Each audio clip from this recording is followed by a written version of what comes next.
Hello and welcome to this week's AB Tutor Tips video. Today I'm going to talk about customizing the AB Tutor interface to better fit your needs. Different people use different features of AB Tutor, so we want to make it as easy as possible for you to get to the options you use the most.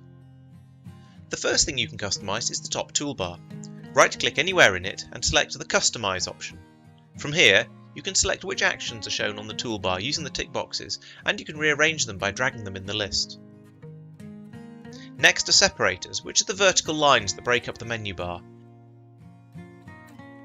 You can also add buttons to add or remove policies by clicking the Insert Policy button, followed by selecting the relevant policy and whether you want the button to add or remove it, or both. Finally, if you're a console admin, you can choose whether these changes are saved just for yourself or as default settings or enforced settings for all users. Click OK to save your changes. The right panel with a list of actions can be edited in the same way. Right-click anywhere in the panel and select Customize. Once again, tick or untick each entry in the list to show or hide it, and drag them to rearrange. You can also add separators using the button at the bottom, and choose who the settings will affect using the drop-down at the top. Use the All tick box to select or deselect all items at once, and finally, click Finish to save your changes. Note that you will still have access to all the actions through the command menu in case you realise that you want to use an action that you've hidden. Next, the Watch toolbar can be modified in exactly the same way. Right-click, Customize, and you can remove any of the buttons you don't want. If you've saved some settings for these bars and would like to return them to their defaults, go to Tools, Settings, Settings Management. From here, you can click Clear Settings for any of the toolbars which you've changed. In the case of overrides, this will allow users to set their own customizations again. In the View menu, you can choose which elements of the interface are shown. The toolbar, groups, policies, actions, and event panel can be hidden if you want, and you can select which of the extra tabs are shown at the top of the main view.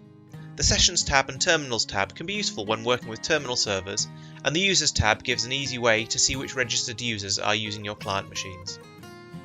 At the bottom of the menu, you can unlock the AB Tutor layout, allowing more drastic changes to be made, or reset it if you don't like the layout changes you've made. Once Lock Layout is unselected, you can move the various panels around inside the main window.